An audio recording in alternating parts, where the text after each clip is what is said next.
Since tonight's reading and gospel refer to the devil and demons, I thought it might be useful to step back and consider the current status of evil with an eye toward the future. Father Tim in his homily this weekend noted that after the Magi left the baby Jesus to return home, Herod ordered the slaughter of all children in the Bethlehem region 2 years old and younger, in hope of killing the Christ child. To me, it is incomprehensible the evil that people will inflict on others to protect their own wealth, power, and pleasures. A few days ago, a young pastor from another diocese in our online evening prayer group sent us a YouTube link to a 40-minute parish talk given by Father Chad Ripperger, entitled On the State of Evil in the World. Father Chad is an older priest who helped start a new priestly fraternity with Denver's Archbishop, and is also a theologian and exorcist. In this homily, I'm going to refer to Father Chad's talk.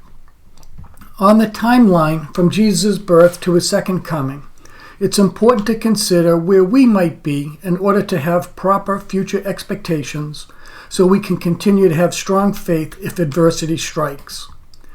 It's a fact that many parts of our society have drifted away from right reason, reality, and truth. The clearest example of this is society's embrace of gender confusion, that is, losing sight of what is a man and a woman. Soon after Biden was elected, I was shocked when I saw a Zoom video of a U.S. government executive meeting where each of the participants told the group what their pronouns were. Then when our latest Supreme Court justice could not define what a woman is. Now it's very common in our area's public schools that student gender dysphoria is affirmed by school staff and hidden from parents. The sickest part of this is how the medical establishment is seizing the business opportunity to physically and permanently transition children to the opposite sex. All of this was sprung upon us in the last 2 years like a surprise attack. Most government institutions, news organizations, social media giants, corporate HR departments, universities, public schools, and even military and FBI leadership are supporting this and other evils. Nonetheless, I suspect most people, even in the Northeast, do not approve, but are afraid to speak up or figure it's not personally affecting them, so why bother? Unfortunately, this allows a progressive elite minority to force their will on the majority. Father Chad calls this type of authority draconian and tyrannical. He said they impose their will because they cannot persuade people who have common sense. This elite power is gargantuan.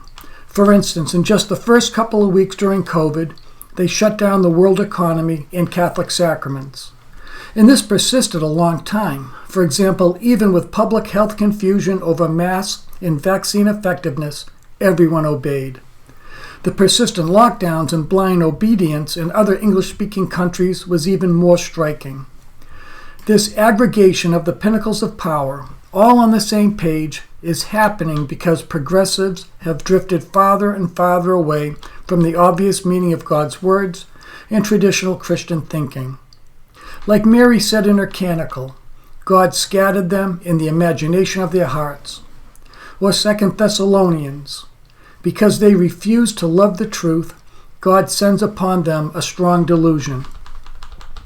Many Catholics, inactive and active, are in this camp. As the Catholic Church rapidly shrinks, and most only the truly faithful are left, they and their children will be coerced and required to comply with society. The Catholic faithful will be perceived as enemies by those who strongly believe contraception, sex outside marriage, homosexual marriage, transgenderism, assisted suicide, abortion, women's ordination, etc. are good, and therefore the Catholic Church is bad. Prejudice and persecution will be common. Father Chad and some of his exorcist colleagues believe demons have reached the pinnacle of their influence, that the demons have overplayed their hand with their absurd positions, such as determining one's gender and allowing biological boys in girls' locker rooms. But I suspect Father Chad is underestimating how crazy and delusional people can become, and that demons still have a lot more damage to cause. Father Chad also believes that after the difficult period we are entering, There will be a strong revival in the church and an era of peace, perhaps better than any other time in history. This belief is probably founded on, for instance, a period of peace mentioned in the Fatima visions, a 1,000-year reign apocalyptically described in Revelation 20 or by other visionaries. However, I personally doubt this revival will happen. For instance, did we already have that period of peace after the Berlin Wall fell? Also, the church has not weighed in on what the 1,000-year reign of Christ actually means. It could simply mean a long period of time, like from Emperor Constantine to the 1960s, or as St. Augustine believed, the entire age of the church. Moreover, I don't think a divine chastisement or another world war will help people believe and return to church, because so many have been thoroughly indoctrinated by the world, are at deep odds with the church, and have their own belief system.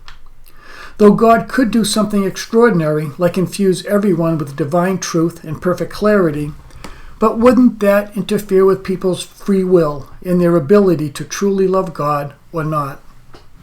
No, I humbly predict we're stuck in a downward trajectory until the church is comprised mostly of a very faithful few. That is, I believe Jesus was prophetic when he asked, "When the Son of Man comes, will he find faith on earth?" In 1969, Father Joseph Ratzinger predicted the church would become much smaller and have to start afresh. There are a few things about the future we know for sure, according to Catechism paragraphs 675 to 677. Someday, that only God knows, Jesus will come again to judge the living and the dead. This will not come about through church success. Rather, it will be God's victory over the final unleashing of evil. The church will enter the glory of the kingdom only through a final Passover, where she will follow her Lord in his death and resurrection. This will be a final persecution and trial that will shake the faith of many believers.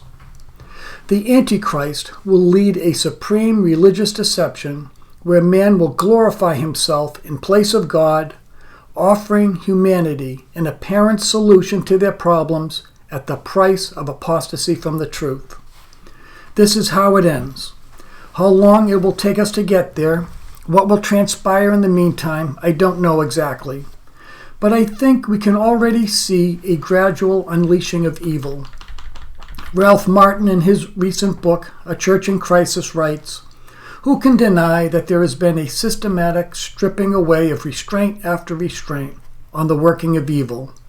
The widespread legalization of abortion, euthanasia, same-sex marriage, no-fault divorce, transgenderism, the brainwashing of the young, open mockery of God and Christians, exclusion of known Christians from polite society, criminalization of those who seek to oppose this deterioration, and attempts, often bullying and sometimes violent, to silence those who seek to speak out on these issues.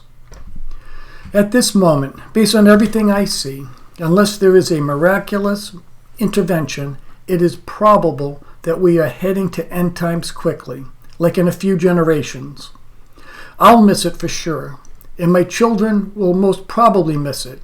But my grandchildren, great-grandchildren, and great-great-grandchildren, they need to be ready.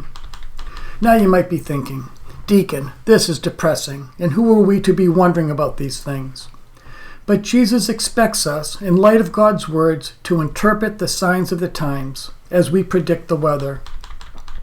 Scott Hahn wrote in the Catholic Bible Dictionary, "In the end times there will be true signs that show God's plan unfolding in history as foretold in the Gospels.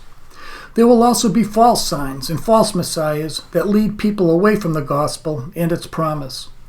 The Antichrist, the beast, the demonic spirits, and the false prophets will use false signs."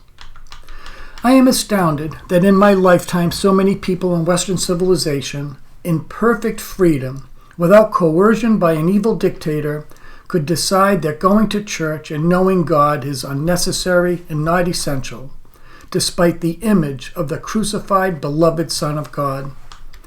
I am also disheartened by the control of information by an elite few and how difficult it is for regular people to know what's really going on. Some believe the truth will be revealed, but I doubt it. The pinnacles of power will keep many facts hidden, and people will remain too preoccupied with the things they must do and want to do to research the truth in general and knowledge of God specifically.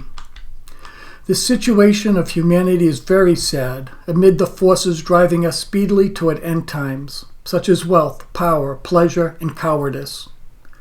Thus, we must become more like St. Monica and the children of Fatima, constantly praying for people's conversion and ready to share the reasons for our hope.